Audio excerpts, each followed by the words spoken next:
Hi, everyone. Thanks for tuning into this presentation. I'm Ruth Clements, and I'm a graduate student in the Ecology and Environmental Sciences program here at Maine. And today we're going to be talking a bit about research on improving climate change communication for Northern New England farmers. And this is a research project that I've gotten to work on with both of my co-advisors, Eric Gallant and Adam Jagno, along with a team of other wonderful researchers here at the University of Maine and at the University of Vermont. So first, I'm going to talk us through some of the key impacts that climate change is having on Maine right now and what it's expected to do in the future. And then we'll get into a little bit about our actual research, which really focuses on how farmers are thinking about climate change in the context of their whole farming systems and how those perceptions might differ from what outreach professionals are thinking. And then we'll get into a little bit about takeaways from our findings and their implications for risk communication. So to start off, as some of us may remember, spring here in 2019 was very cold and very wet. And for farmers, that meant that their planting was delayed, sometimes by a matter of a couple of weeks, sometimes by a matter of a month or more. And it really impacted what and when they were able to grow and produce for the whole season. And we're expected to see more impacts like this in the future. This map shows projected changes in springtime precipitation from 1995 to 2055. And as you can see, in our area of the Northeast, we're expected to see around 10 to 15% more springtime precipitation. So farmers may need to be expecting more of those delayed planting dates. At the same time, this year, a lot of our farmers experienced drought from high temperatures and little precipitation. And again, we're expected to see this trend continue in the summers, especially. These maps show us how much of an increase in evaporation we might expect to see both by 2055 here on the right and by 2085. I mixed up my directions, 2055 on the left and 2085 on the right. And as you can see, it's a matter of a couple of inches, which when we're talking about soil moisture and plant sensitivities to that, that can make a real impact on, again, what and when farmers are able to grow and conduct field work. So overall, our region is warming. We're experiencing changes, and these changes are expected to continue. And specifically, the Northeast is actually warming faster than other regions in the United States. So these issues are issues that farmers are likely going to have to deal with for the foreseeable future. We're warming especially in our winter minimum temperatures, which are expected to increase by 11 to 13 degrees by 2055, and our summer maximum temperatures expected to increase between 5 to 7 degrees by 2055. So warmer winters, warmer summers, overall warmer seasons, and more variability in precipitation. So all in all, these can definitely have some negative impacts on farming, like I was talking about a little bit, whether in terms of flooding from extreme precipitation events, erosion from heavier precipitation, fewer days with dry soil when we're seeing those rainier springs especially means oftentimes fewer days for field work to be conducted. Heat stress, both in terms of heat stress for plants and animals and humans working on farms. And overall, we're expecting to see work patterns disrupted from this increasing weather variability. So farmers who might have relied on a certain day to plant their corn every year, we're hearing stories from farmers about how that's changing and how they might need to expect that to continue to change in the future. At the same time, of course, there could be some opportunities as well from a warmer season, specifically longer growing seasons. As our springs and our falls especially are warming up, that can extend the times in which farmers can plant and raise food, and ability to grow different crops.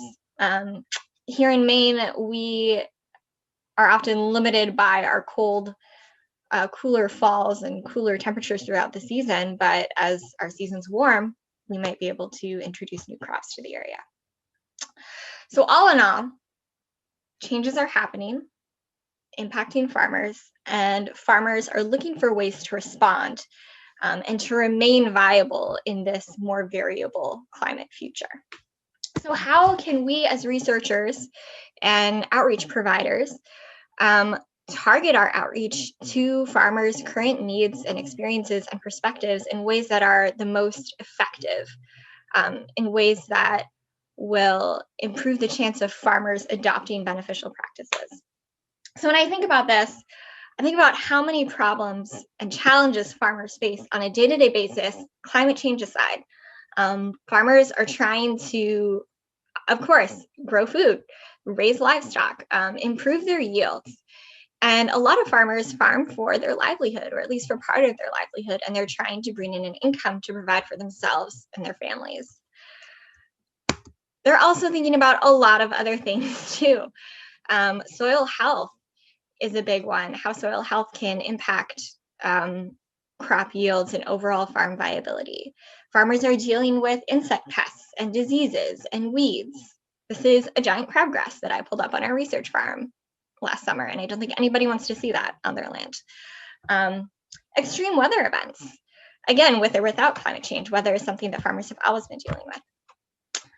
Equipment needs, labor needs and management, and also where farmers can go for information and resources to learn how to respond to these challenges. So all of these things are things that farmers might be thinking about anyway.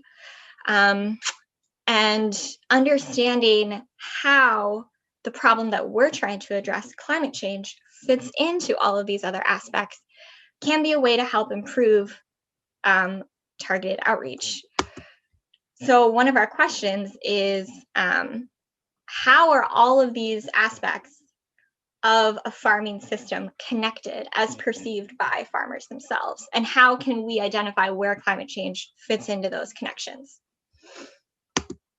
One of the ways that we can identify this is through mental modeling. Mental models are essentially concept maps that represent how someone perceives a specific aspect of reality around them. So this is an example of a mental model that I made up. It's my own mental model of how I think about work productivity as a graduate student.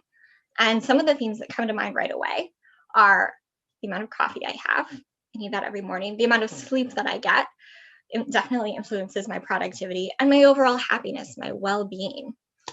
And to tie this into how we can use mental modeling to improve or impact outreach is, if someone were to come to me and say, Ruthie, you need to improve your work productivity by exercising more, I would say, that's not going to work. That's not even in my mental model of what work productivity means to me.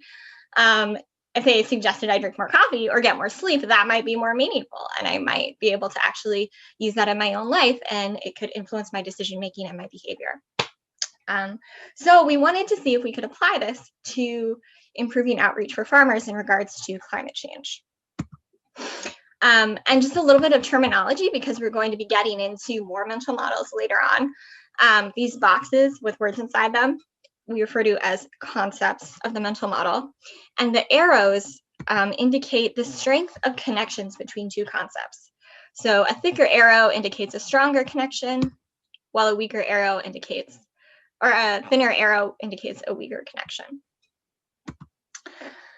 So in order, again, to identify how we could use mental models and identify where climate change fits into farmers' perceptions, we had 3 specific research questions. And again, our ultimate goal is to actually develop or improve outreach resources that will help farmers respond to climate change. So our first question, how does climate change actually fit within the whole farm management perspectives of our farmer stakeholders? And number 2, are there key differences between how farmers and outreach professionals perceive climate change or their farming systems as a whole? And when I say outreach professionals, I'm talking about folks like extension professionals or people who work for nonprofits as agricultural service providers, or climatologists who produce climate science and information and share that with farmers. And number 3, how can we take what we find from questions 1 and 2 and identify opportunities to improve outreach and communication on climate resilience for farmers in our region. So to start answering these questions, we interviewed farmers all throughout Maine and Vermont. We started out by asking folks about their general perspectives on agriculture in their states, what the challenges they were facing were, what they thought was going well. We also asked them specifically about climate change, what their concerns were, how they had thought they had experienced impacts of climate change, especially in the last few years, and some of the threats and opportunities that they perceived with that. And then we asked where they got their information on climate change and barriers that they had experienced to actually adapting to climate change. So this was all done in order to prime people for our mental modeling exercise, which we did at the end of each interview. And what we did is we sat down with each participant and we asked them to map out the most important components of their farming system as they perceived it and the connections between those components. And again, we wanted to see if people would include climate change or something related to climate and how that would be connected to other aspects of their farming system. So we did this with 33 individuals and created 33 individual maps. And then we aggregated all of those individual maps into one map for farmers and one map for outreach professionals. So before I show you those maps, though, a little bit about our interviewees. We talked to 33 farmers in Maine and Vermont, and then 16 outreach professionals in Maine and Vermont. And in terms of farmers, we were specifically focusing on small to medium scale farmers, which the USDA defines as farmers who take in less than $1 million in gross annual farm income. And we were also wanted to emphasize recruiting beginning farmers for this study, which are farmers that have farmed for less than 10 years, because these folks make up about 1/3 of the farmers in our area in Maine and Vermont. And they're a growing population, but they often face more barriers to accessing the kinds of resources that we want to provide. So this shows you a little bit about the years of experience of our interviewees. We actually did succeed in interviewing quite a few more recent and beginning farmers, but we did have a range of years of experience, from people who have been farming for just a couple of years to over 40. So this is the big aggregate farmer model that I was talking about. This is the result of taking those 33 individual mental models that we created with each participant and combining them together into one. And the process for that looked something like we would look at each concept that each participant included and standardize that concept. So for example, one farmer might have said that selling their produce to restaurants was an important part of how they ran their farming system. And another person might have said the same, but for farmers markets. We would group both of those concepts together into the term markets. And we did that with every concept that you see here. And again, the arrows indicate how many people mentioned that relationship. So the thicker the arrow, the more people mentioned it. And thinner arrows mean that not as many people mentioned it. And this probably looks pretty big and maybe a little confusing right now, but this actually only includes all of the concepts and connections that at least 10% of people mentioned. So really the full aggregate model is bigger than this and more spread out, but in order to actually be interpretable and to somewhat visually analyze it, we scaled it down to only those concepts and connections that at least 10% of people mentioned. So the width of the arrows indicates how many people mentioned that relationship. The size of the boxes also indicates how many people mentioned that concept. So yields and quality and markets were mentioned by a lot of people, whereas pests and management down here or infrastructure and land were mentioned by fewer people. And then we also categorize these concepts into different groups indicated by color. So this light blue indicates management categories. The brown indicates finances and economics categories. The yellow indicates goals and values. So these were concepts that people mentioned as things that they wanted to achieve on their farm, or their personal goals or values that they thought were important to how they ran their farming system. And then the darker blue indicates social and intellectual capital. So where farmers were getting their labor, oftentimes family members or volunteer or also paid labor, and where they were getting their information and resources. And then finally, of course, climate and weather were their own category as well. So we did this with farmers, and we also made a map with outreach professionals, which is this one right here. And as you can see, they look a little bit different. The outreach professional model has fewer concepts overall. And we did ask them the same question, which was, what are the most important components to the farming system that you work with? And how are those components connected? So there are fewer concepts here. And if you look just visually at the colors, you can see that this goals and values category, which is yellow, has a lot less concepts in it in the outreach professionals model than in the farmer mental model. And a lot of these concepts are actually missing from the outreach professional model. So this was one of our big takeaways that I'll get into a little bit later. But our first question, of course, was, how does climate actually fit into these mental models? And I want to open with a quote that one of our participants said that I think sums up pretty well what a lot of folks were thinking. They said, when we're looking at something like climate change, we know that it exists and it's real, but we don't know what that means and what it's going to do. And that is reflected in the general lack of people who included climate or climate change in their mental model. Only about 24% and 25% of farmers and outreach professionals, respectively, included something related to climate change, whether it was the word climate, climate change itself, climate variability, anything like that, in their mental models. So, which was pretty interesting because, like I said before, we had actually primed people to be thinking about climate change in the interviews before the mental modeling exercise. And despite that, only about a quarter of people included a direct mention of climate in their models. When we zoom in to look at how it was actually included by the people who mentioned it, for farmers, there was this perception that climate directly influences weather.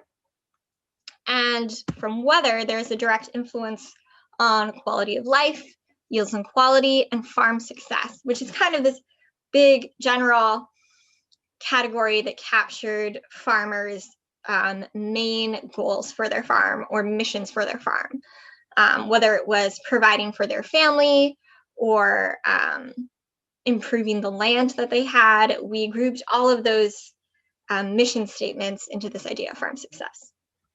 For outreach professionals, things looked a little bit different.